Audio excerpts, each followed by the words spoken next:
तो चलिए आज बात करते हैं भारत के इतिहास के एक ऐसे पन्ने की जो आज भी कई लोगों के दिलों में एक गहरे जख्म की तरह है।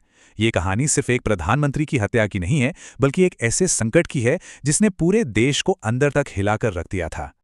अब देखिए, इस पूरी कहानी के बीच में एक ही सवाल खड़ा होता है, ऐसा हुआ क्यों? आखिर वो कौन सी वजहें थीं जिन्होंने उन लोगों को ही अपनी नेता का कातिल बना दिया जिनकी जिम्मेदारी उनकी हिफाजत करना थी? इस सवाल का जवाब जानने के लिए हमें इतिहास में थोड़ा पीछे जाना होगा। तो इस कहानी को समझने के लिए हमें चलना होगा 1980s के दशक के पंजाब में। ये वो दौर था जब पंजाब सियासी और मजहबी तनाव की आग में, आप कह सकते हैं, उबल रहा था। एक ऐसा संकट जो आने वाली एक बहुत बड़ी तबाही की नींव तैयार कर रहा था। इस सारी टेंशन की जड़ में था आनंदपुर साहिब प्रस्ताव या अकाली दल का एक डिमांड चार्टर था जो पंजाब के लिए और ज्यादा अधिकार चाहता था। लेकिन केंद्र सरकार के साथ जो बातचीत थी वो नाकाम रही और इसी सियासी टकराव ने एक ऐसे माहौल को जन्म दिया जहां बंदूकें और कट्टर सोच हावी होने लगी थी। और फिर इस सुलगती हुई आग में घी डालने का काम किया एक मिलिट्री ऑपरेशन ने, एक ऐसा ऑपरेशन जो आगे चलकर प्रधानमंत्री की हत्या का सीधा कारण बना, ऑपरेशन ब्लू स्टार। ये सब हुआ जून 1984 में और बहुत तेजी से हुआ। सोचिए, 1 जून को स्वर्ण मंदिर को घेरा जाता है और 10 जून तक आते आते ये सब एक खूनी संघर्ष में तब्दील हो चुका था।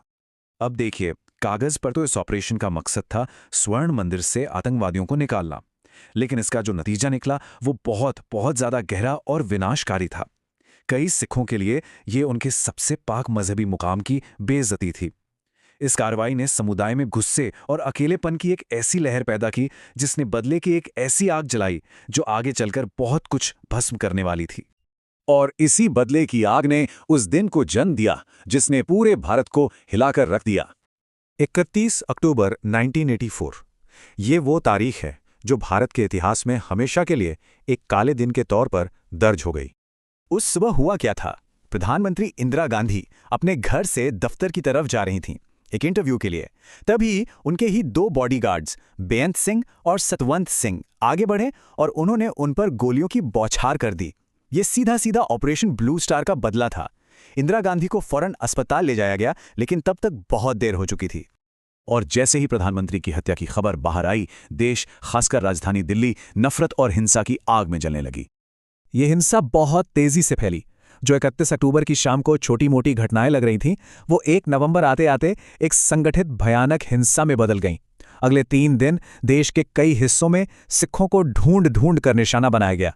ये तब तक चलता रहा जब तक कि हालात को काबू करने के लिए आर्मी को नहीं बुलाना पड़ा। सरकारी आंकड़े कहते हैं कि 2800 से ज्यादा लोग मारे गए, जिनमें ज्यादातर सिख थे, लेकिन कई लोगों का मानना है कि असल तादाद इससे कहीं ज्यादा थी। ये सिर्फ नंबर नहीं है, ये वो हजारों जिंदगियां हैं जो नफरत की भेंट चढ़ गईं। इन घटनाओं का असर सिर्फ कुछ दिनों या महीनों का नहीं था, बल्कि ये दशकों तक महसूस किया गया। ये एक ऐसा घाव है जो आज भी बहुत से लोगों के लिए ताज़ा है। देखिए, इसका असर कितना गहरा और लंबा था। सिख समुदाय के अंदर एक बहुत गहरे सदमे और नाइंसाफी की भावना बैठ गई। दशकों तक एक के बाद एक जांच कमीशन बने, लेकिन दंगों में जो पॉलिटिकल मिलीभगत के सवाल थे वो आज भी पूरी तरह सुलझे नहीं हैं। इन घटनाओं ने भारत के समाज पर एक ऐसा निशान छोड़ा है जो आज भी पूरी तरह से भरा नहीं है।